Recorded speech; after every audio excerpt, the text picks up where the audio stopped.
Hi guys, my name is Paraskivi and today I'm going to show you how to make a traditional Macedonian dessert called salamki, or as my friends like to call them, chocolate fudge cookies. However, towards the end of the video, I'll show you how these cookies are different than fudge cookies. So let me show you the audience that I have today. The audience that I have today is my mom, Sonia. Hi. And my older brother, Vasilios. Hi. And today I will be showing them how to make the Macedonian dessert. So I actually learned this recipe from my mom when I was younger. She would only make these cookies during special occasions such as Christmas or Easter, but now that I know how to make these cookies, I'll be making them all the time because that's how delicious they are. So let me show you the ingredients that we will be using today. We have 2 cups of crushed walnuts. We have 20 crushed tea biscuits. We have 1 cup of sugar, 2 eggs, 1 stick of unsalted butter, and you want to make sure that you are using unsalted butter because this is a dessert, but so if you are using salted butter, it won't taste the same. And we are also going to be using 3 tablespoons of cocoa powder. You do have the option of using 1 complete bar of dark chocolate, or you can mix both of them together if you want it to be extra chocolatey. But today I will be using cocoa powder. And also we will be placing our cookie batter into this one special pan that I have aligned with plastic wrap. If you don't have a pan like this, I will show you how you can use a different option for these cookies. So now I will be turning on the stove to a low setting. And I will be cracking 2 eggs.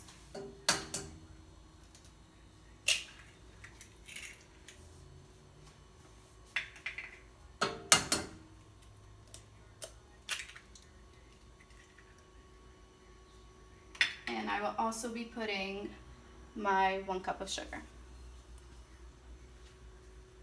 And now with this, we are going to be stirring this mixture for about 10 to 15 minutes, but you also want to make sure that the mixture is more of a creamy texture, so whatever comes up first. And you want to make sure that you're constantly stirring this mixture, because if you're not, you can burn the sugar and you can burn the eggs and the cookies won't turn out exactly the same. So I will be stirring this for about 10 to 15 minutes or until my mixture becomes more of a creamy texture, and then I will show you how the mixture will look like. I've now just stirred this mixture for about 10 minutes, and now you can see how creamy this mixture is, which is the perfect amount of creaminess that you actually need. And now I will be putting in my 1 stick of butter. I'm just going to plop this in here. And you want to stir this butter in until the butter is completely melted.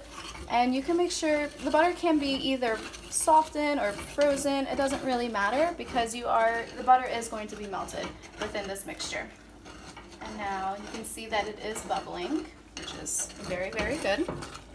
And you want to make sure that the corners of this mixture is turned completely because it is very easy for these ingredients to burn. So I'm just going to move this over just a little bit so I can get my cocoa powder ready. And I will be getting 3 tablespoons of cocoa powder. This is a fresh pack of cocoa butter.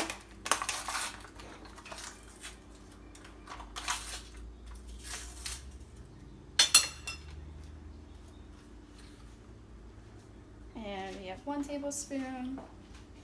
We have 2 tablespoons. And now we have 3 tablespoons. Now that I have 3 tablespoons together, I'll be mixing this once again, and I'll be placing it back onto the hot setting of the stove. And now you can see how the cream is mixing in with the chocolate and the butter is still mixing in, and it absolutely looks delicious. So I'm going to keep stirring. And once you see that all these ingredients are incorporated within this mixture, you're going to add your walnuts and your tea biscuits. And it's going to be a very thick texture, so you want to make sure that you're grabbing everything inside, making sure you're mixing everything completely. Okay, so now I'm going to move this over again. And I will be adding in my walnuts.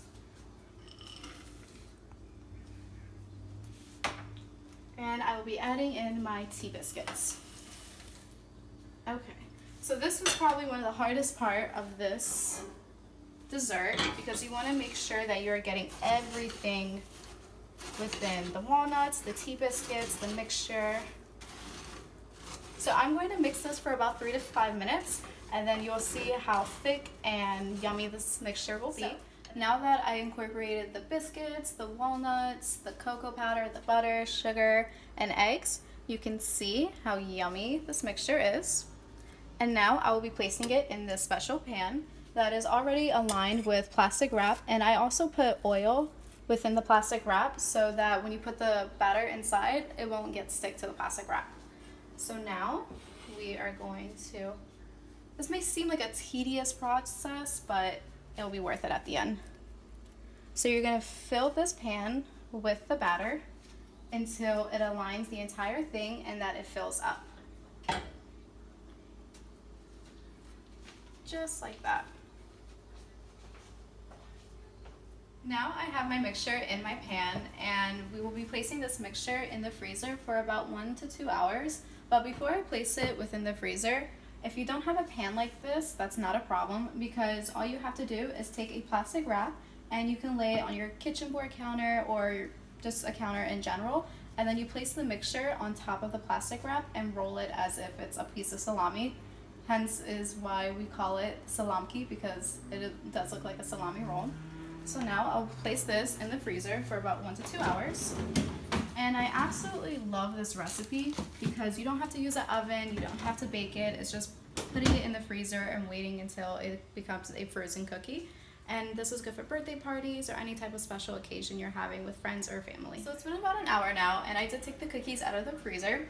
And to take the cookies out of the pan, all you have to do is lift the plastic wrap and lift out the cookie batter from the pan. And once you cut them, the cookies do look like this, as you can see. You can see the walnuts, you can see the tea biscuits, and these are definitely different than your traditional chewy fudge cookies. One, because they are more chewy, and also fudge you eat it when they're more of a warmer temperature, whereas these cookies you are supposed to eat them when they are frozen. But at the very end, you do get a very delicious cookie. So I do have a few questions for my brother. Silly, what are the questions that you have? Say I'm allergic to nuts. Can I use anything as an alternative instead of walnuts? You can. So if someone is allergic to nuts, they are able to use pretzels instead. Okay. My second question, if I don't like dark chocolate, can I use like Hershey's or anything like that instead of dark chocolate? Absolutely. So if you don't like dark chocolate or anybody else doesn't like dark chocolate, you can use milk chocolate. It will taste different at the end, but